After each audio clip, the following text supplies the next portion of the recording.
Meio-dia pelo horário de Brasília, ótima tarde para você ligado na programação da Band News FM hoje, 17/7 de 2019. 9, faltou ser 7, 2017. Não, 2019 esse ano tá que tá, Eduardo Aineg. Tá. Vamos falar que o Felipe Bueno tá aqui para eu falar salve por ele? Vai. Felipe Bueno. É salve. Não é ele, mas só pra ter o salve do Felipe Bueno. Quem duvidou pode entrar nas redes sociais aqui. Vai saber que ele tá em algum lugar. Isso, nas ele redes tá postando. do Felipe. Nas redes do Felipe, tá lá dizendo onde ele tá. O que não é certo, porque a gente fez um suspense sobre o que ele estaria fazendo, em que praça ele estaria. Mas o fato é que o Felipe Bueno não está aqui e ele faz falta, como eu sempre falo sobre o Felipe Melo, né? Ele faz falta. Mas tudo bem. A gente vai tentando. Ai, que e demais. a gente vai tentando brigar com os horários aqui também. Eu tô com a representante da dupla mais admirada do rádio brasileiro, Carla Bigato. Uhul! É isso aí, o Felipe Bueno está em algum lugar do Brasil trabalhando pelo bem da Band News FM, pelo seu bem, ouvinte querido e ouvinte querida, que faz a Band News ser a rádio mais especial, mais querida do Brasil. E hoje, Carla Bigato, eu queria falar de um assunto que está ocupando espaço na imprensa, que é a decisão do presidente do Supremo Tribunal Federal de suspender as investigações, todas as investigações que foram feitas com base em dados obtidos de autoridades sem autorização do Poder Judiciário. Então, basicamente, a investigação mais conhecida é a investigação em torno do Flávio Bolsonaro.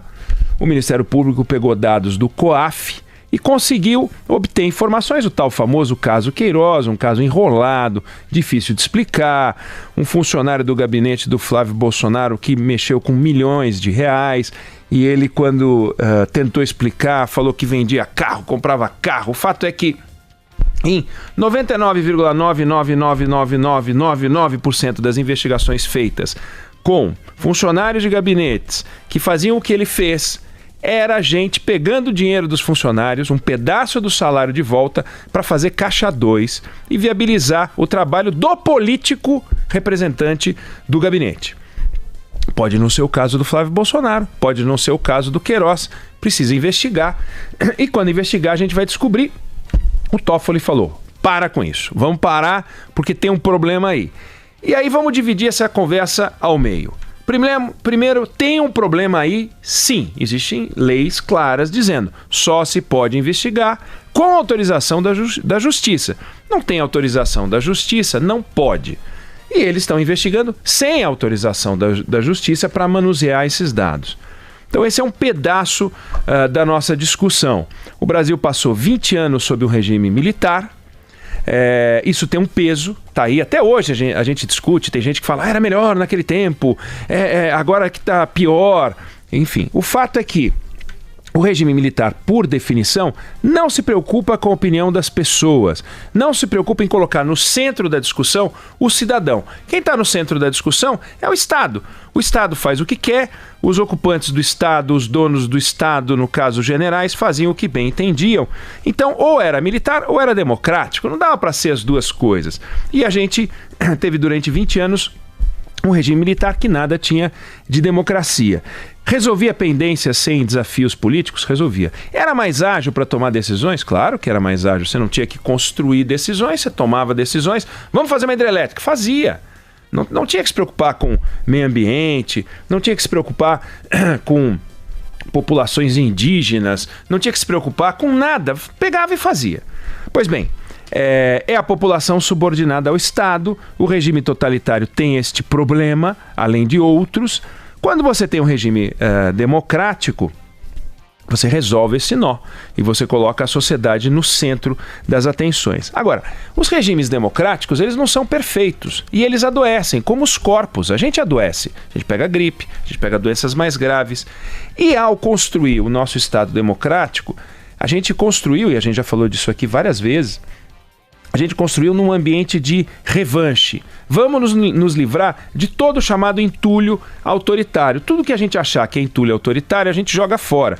E coloca e constrói uma Constituição perfeita e retocável. E nessa Constituição perfeita e retocável, a gente deu um papel muito importante ao Ministério Público, que antes ele respondia aos interesses do Estado. Ele é um olheiro do Estado. Agora ele é um olheiro da sociedade. Então o papel do Ministério Público ganhou uma importância muito grande, fundamental que seja assim. É assim que o Ministério Público tem que funcionar. Mas, como eu falei, corpos adoecem. E o Estado brasileiro, democrático, foi tomado por corporações. Então a lógica de colocar o cidadão no centro da discussão foi tomada por uma lógica de colocar as corporações no centro da discussão. Não é mais o regime autoritário, é um regime democrático, a gente elege os nossos representantes, aqueles que a gente elegeu governam o país, mas tem uma distorção. As corporações passaram a mandar mais do que deveriam, mais do que convém, mais do que a democracia recomenda. Com um sistema de controle muito forte sobre aqueles que a gente escolhe, quer dizer, a gente escolhe deputado, senador, né, deputado federal, deputado estadual, vereador, estes do poder legislativo que a gente escolhe, eles estão sob observação. A gente escolhe os governantes do executivo, prefeitos, governadores e presidente, também estão sob a observação constante, não só do Ministério Público, como dos poderes. Então o poder legislativo observa o poder executivo, você tem o Tribunal de Contas da União, você tem uma série de coisas para observar e essas pessoas são punidas, há um sistema de punição grande. Já em torno desse corpo chamado Ministério Público, você tem um sistema de proteção que é algo que se deve discutir. Tá certo que eles possam fazer o que bem entendem de forma impune. Nada do que eles fazem está errado, nada. Os deputados fazem coisas erradas, os prefeitos fazem coisas erradas e os integrantes do Ministério Público não fazem nada errado.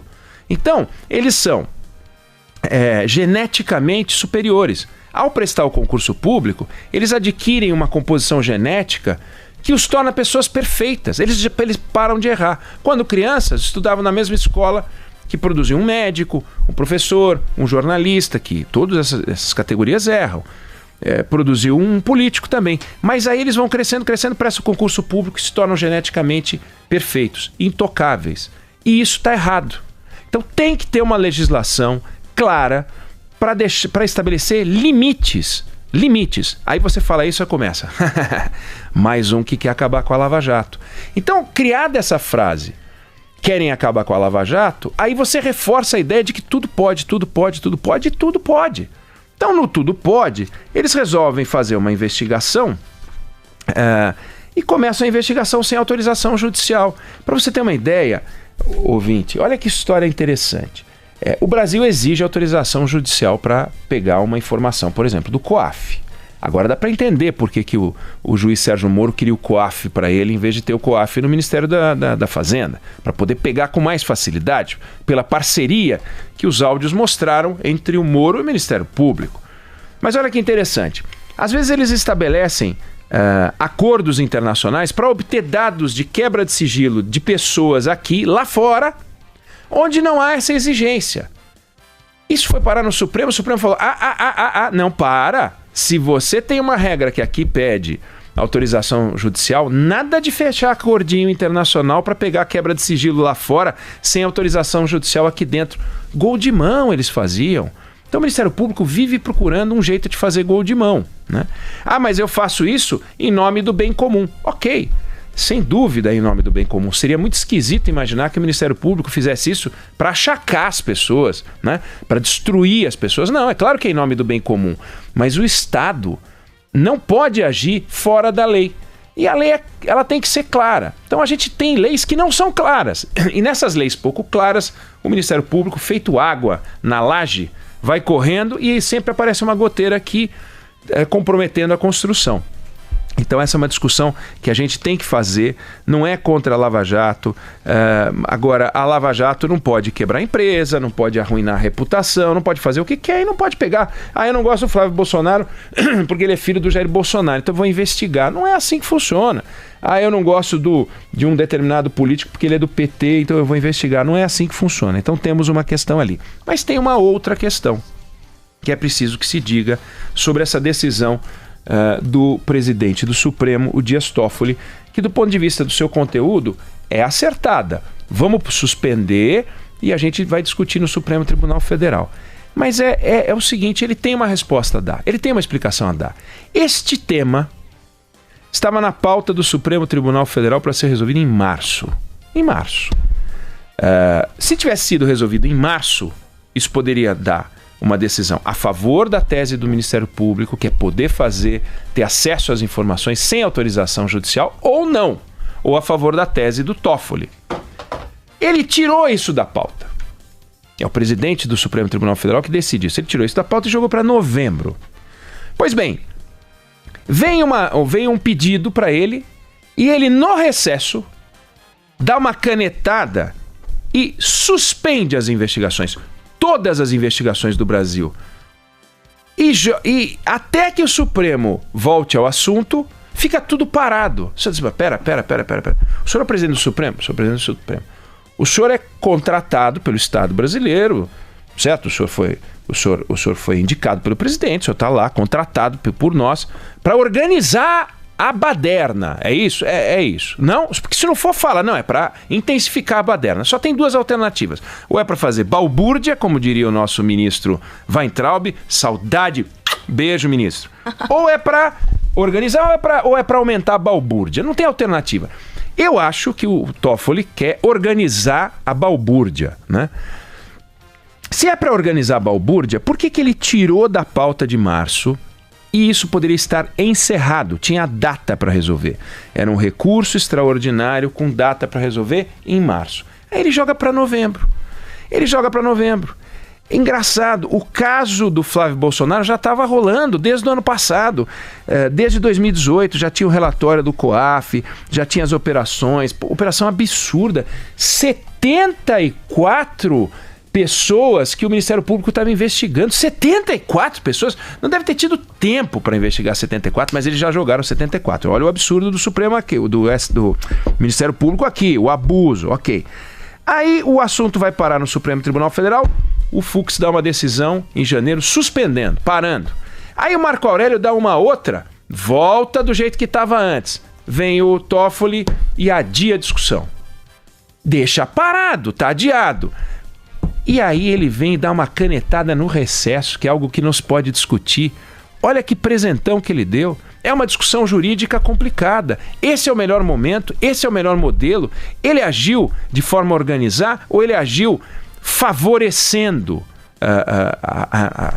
Ele favoreceu a defesa ao tomar essa decisão, né? Ainda que o mérito seja correto, por que ele não manteve a pauta em março? Ele tem uma explicação a dar. Por que ele não manteve a pauta em março? E ao não manter a pauta em março e jogar para novembro, por que se sentiu à vontade para em julho tomar essa decisão? Então são duas discussões paralelas. Uma, temos que impor limites, sim, ao trabalho do Ministério Público. Não dá do jeito que está. Está errado. É a única categoria hoje no Brasil que geneticamente está blindada. Todos. Bastou você ter uma carteirinha de procurador, você faz o que você quer. Não pode. Está errado. Agora, o presidente do Supremo Tribunal Federal fez algo que ele tem que explicar. Do jeito que ele construiu, ele abordou o tema certo, na minha opinião, deu a decisão certa, mas que votasse assim, então, no julgamento de março. E o plenário decidisse. Estava com medo? Receio de que isso perdesse? Receio de que as investigações acontecessem do jeito que o Ministério Público quer? Tudo bem, é do jogo, é assim que funciona. Os votos são contabilizados, a maioria que leva. E jogou para novembro e toma essa decisão em julho. Esquisito. Duas coisas para a gente discutir ao longo do tempo aqui.